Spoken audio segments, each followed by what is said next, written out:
Hello दोस्तों, welcome back to video. मेरा नाम राहुल और मेरे चैनल पर का हार्दिक स्वागत है। और आज हम बात करेंगे आईडीएफसी फर्स्ट बैंक के बारे में, जो कि एक लॉस मेकिंग कंपनी थी। कभी कैपिटल फर्स्ट और आईडीएफसी का जब मर्जर हुआ था तो दोनों ही एक लॉस मेकिंग कंपनी थी, और जनवरी 2018 में इनका मर्जर होने के बाद ये कैसे एक प्रॉफिट मेकिंग कंपनी बन गई और इंडिया का 10th largest private sector bank इस टाइम पे हो गया है। तो आईडीएफसी फर्स्ट बैंक एक पिछले 5 सालों में इतनी ज्यादा प्रोग्रेस कैसे दिखाई, तो आज हम बात करेंगे कैसे इनके जो सीईओ है, जो वी वैद्यनाथन सीईओ है, उन्होंने कैसा ऐसा काम किया कि ये एक बैंक इंडिया का 10th largest private sector bank हो गया है। आज हम बात करेंगे आईडीएफसी फर्स्ट बैंक के मैनेजमेंट के बारे में, रिटेल बैंकिंग के बारे में, फाइनेंशियल्स, रेशियोज और each and everything about IDFC first bank. तो इस वीडियो को आप पूरा देखिए, तभी आपको सारी बात समझ पाएंगे कि कैसे आईडीएफसी फर्स्ट बैंक इनका 10th largest private sector bank हो गया और इसकी क्या फ्यूचर एस्पेक्ट्स हैं और कैसे ये टक्कर देगा एचडीएफसी बैंक को। एचडीएफसी बैंक इंडिया का लार्जेस्ट प्राइवेट सेक्टर बैंक है और एचडीएफसी बैंक को टक्कर देने के लिए आईडीएफसी फर्स्ट बैंक कैसे मार्केट में आ चुका है और कैसे ये टफ कंपटीशन दे रहा है जितने भी बिग प्लेयर है इंडिया में मार्केट में। हमारी आईडीएफसी फर्स्ट बैंक की कहानी की शुरुआत होती है इनके मैनेजमेंट से, और मैनेजमेंट के इनके सीईओ है वी वैद्यनाथन। तो वी वैद्यनाथन का जो जर्नी हुई है वो सिटी बैंक से स्टार्ट हुई। 10 साल उन्होंने सिटी बैंक में काम किया, बैंकिंग के बारे में उन्होंने नॉलेज इकट्ठा किया। तो उसके बाद उन्होंने क्या किया, तो उन्होंने आईसीआईसीआई बैंक को ज्वाइन किया। आईसीआईसीआई बैंक में रिटेल बैंकिंग में वो ज्वाइन किए और वहां पे वो एमडी एंड सीईओ बन गए at the age of 30। And ICICI personal and financial service में वो 30 साल में एमडी एंड सीईओ बन गए।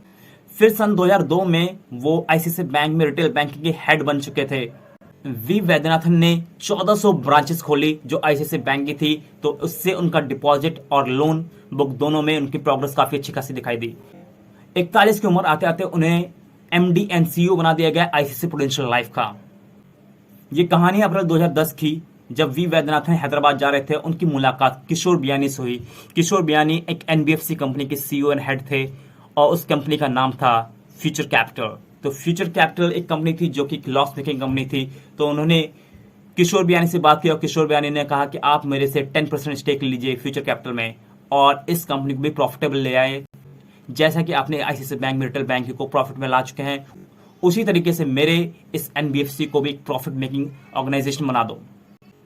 तो बहुत सारे फॉलोअप करने के बाद किशोर बियानी ने बहुत सारे फॉलोअप किए वी वैद्यनाथन के साथ, और बहुत सारे फॉलोअप्स करने के बाद फाइनली वी वैद्यनाथन मान गए और वी वैद्यनाथन ने फ्यूचर कैपिटल में 10% स्टेक तो ले लिया, पर उसके बदले फ्यूचर कैपिटल को एक जो कि लॉस मेकिंग एनबीएफसी थी उसे एक प्रॉफिट मेकिंग एनबीएफसी में कन्वर्ट कर दिया। वहीं आईडीएफसी नाम की एक कंपनी थी जो इंफ्रास्ट्रक्चर प्रोजेक्ट को फंडिंग करती थी और रिटेल बैंकिंग में उनका शेयर काफी जीरो के बराबर था।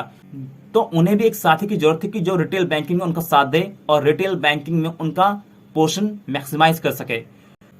तो ये बात है जनवरी 2018 की, जब आईडीएफसी और कैपिटल फर्स्ट दोनों का मर्जर हुआ और दोनों का मर्जर होने के बाद इनको नाम दे दिया गया आईडीएफसी फर्स्ट बैंक और वी वैद्यनाथन को आईडीएफसी फर्स्ट बैंक का सीईओ बना दिया गया।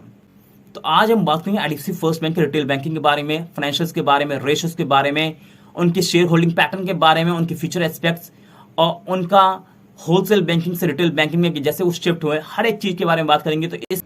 तो इस वीडियो को आप पूरा देखिए, तभी आपको सारी बात समझ में आ पाएगी। तो चलते हैं हम अपनी कंप्यूटर स्क्रीन पे। आईडीएफसी फर्स्ट बैंक इंडिया का 10th largest private sector bank है अकॉर्डिंग टू मार्केट कैपिटलाइजेशन। तो ये एक वर्ल्ड क्लास बैंक है जो एथिक्स को फॉलो करता है और ये पावर्ड बाय टेक्नोलॉजी है और इस सोशल गुड के लिए काम करता है। सबसे पहले हम फाइनेंशियल्स को देखेंगे। फाइनेंशियल्स में लोन एडवांस 1,71,578 करोड़ है, जो कि 25% ईयर ऑन ईयर जंप है। डिपॉजिट सेक्शन में अगर हम देखें तो 1,48,478 करोड़ का कस्टमर डिपॉजिट है, जो कि 44% बढ़ा है। प्रॉफिटेबिलिटी अगर देखें तो 5,086 करोड़ है, जो कि 39% बढ़ा है। रिटर्न ऑन एसेट 1.26% है। एसेट क्वालिटी है, ग्रॉस एनपीए है 2.17% और नेट एनपीए है 0.70%। एनपीए का मतलब होता है नॉन परफॉर्मिंग एसेट्स, ऐसी एसेट जिससे हमें रिटर्न कुछ भी नहीं मिलता, एक तरीके से हमारी बैड डेब्ट होती हैं। तो नॉन परफॉर्मिंग एसेट 1% से कम है, जो कि अच्छी बात है। और डाइवर्सिफिकेशन की बात करें तो 77% जो रेवेन्यू आती है इनकी कस्टमर डिपॉजिट से आती है, जो कि बहुत अच्छी बात है।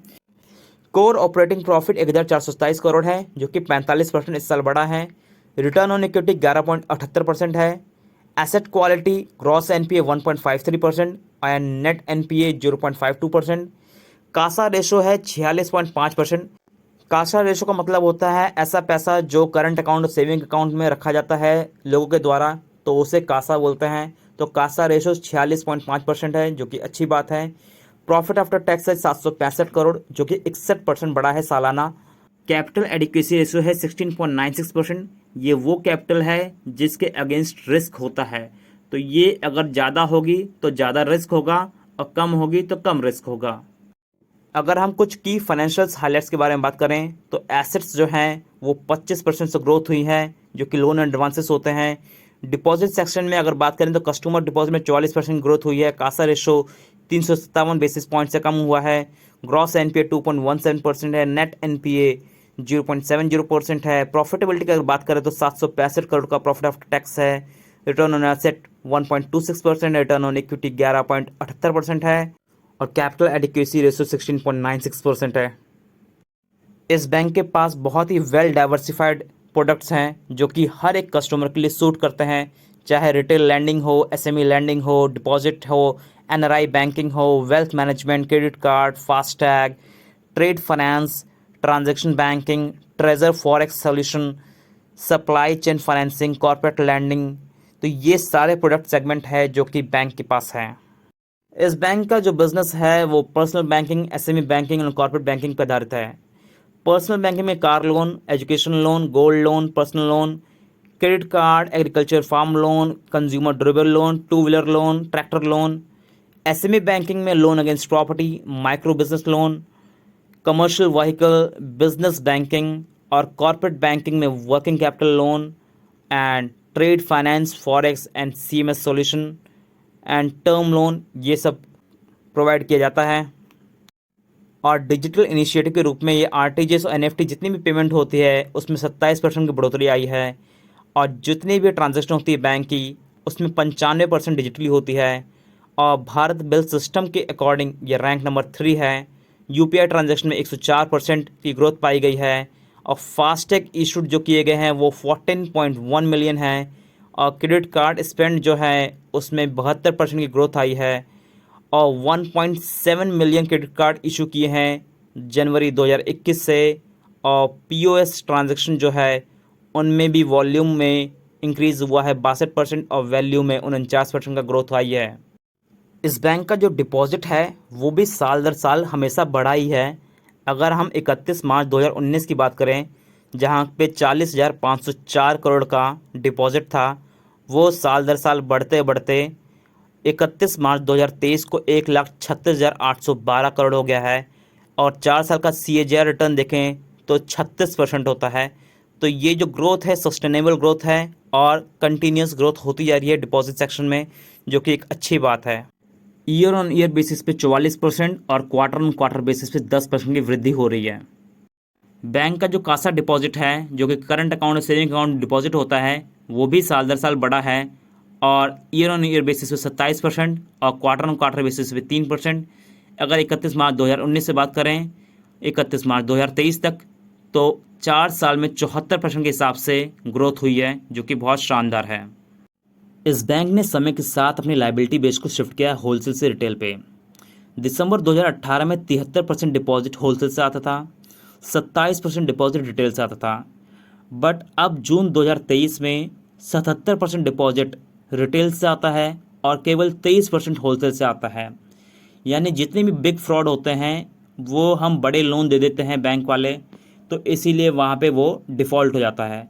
अब बैंक ने क्या किया, जब छोटे छोटे लोन देता है पब्लिक को देता है और पब्लिक अपना लोन चुका ही देती है, तो लोन अगर पब्लिक ना चुकाए तो उसमें डिफ़ॉल्ट होने के चांसेस बहुत कम होते हैं, यानी बैंक डूबता नहीं है। पर अगर बड़े लोन लेके बड़ी कंपनी अगर पैसा वापस ना दें तो बैंक डूबने की कगार पर आ जाता है। तो अब कंपनी ने बड़े लोन देना कम कर दिया है, अब छोटे लोन ही देती है, पब्लिक को लोन ज़्यादा देती है और कॉरपोरेट्स को लोन कम देती है। ये देखिए बैंक ने अपनी लोन बुक को काफ़ी डाइवर्सिफाइड कर रखा है। सबसे ज़्यादा लोन मॉर्गेज के रूप में दिया जा रहा है। मॉर्गेज एक एग्रीमेंट होता है बैंक और आपके बीच में।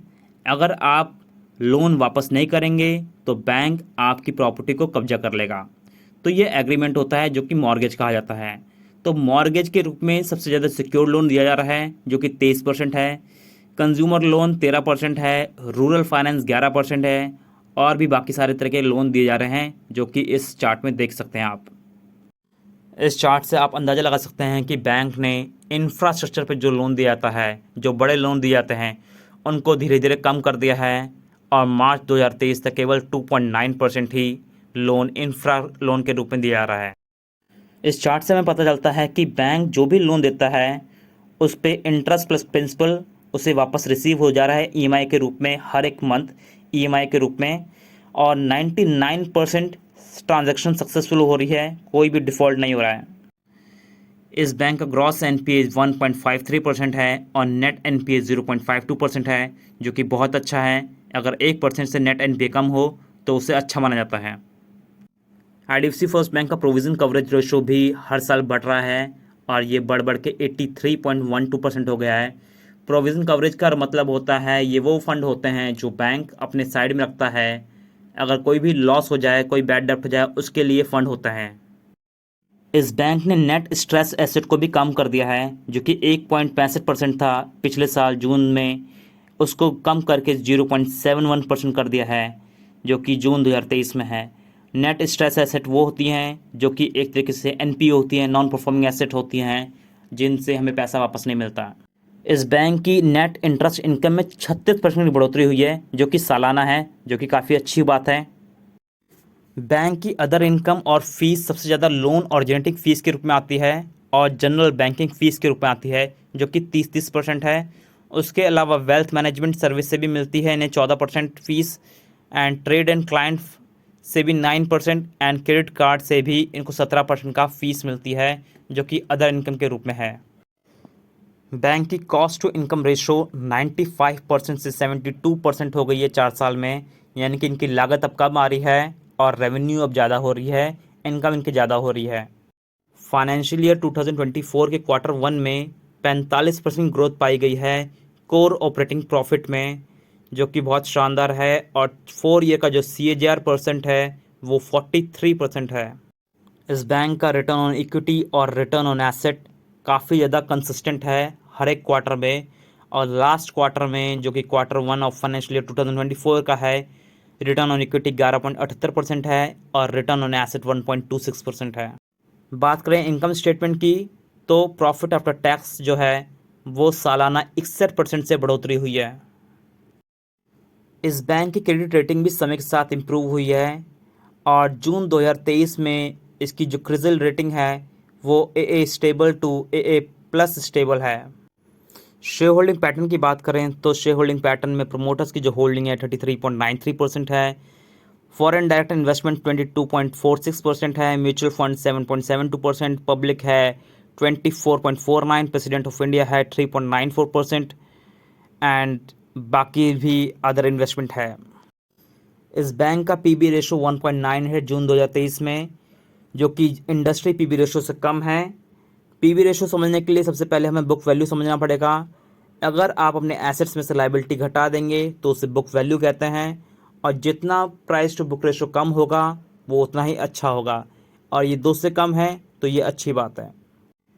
ये बैंक का लोन एडवांसेस का एनालिसिस दे रखा है कि होम लोन से हम कितना रिसीव करते हैं, loan against property, wheels, consumer loan, educational loan, credit card, gold loan और अदर सेक्शन से कितना पैसा रिसीव हो रहा है, और क्वार्टरली भी क्या इम्प्रूवमेंट आ रही है, एंड रूरल फाइनेंस से भी हमारी 8% बढ़ोतरी हो रखी है, और SME एंड कॉर्पोरेट फाइनेंस से भी हम जो डिपॉजिट आ रहा है उसमें भी बढ़ोतरी हो रही है। इस वीडियो को एंड तक देखने के लिए बहुत बहुत धन्यवाद। अगर आपको हमारा IDFC फर्स्ट बैंक का एनालिसिस अच्छा लगे तो आप हमें लाइक, कमेंट, सब्सक्राइब ज़रूर करें, ताकि हम आगे भी ऐसा कंटेंट बनाते रहें। Thank you very much.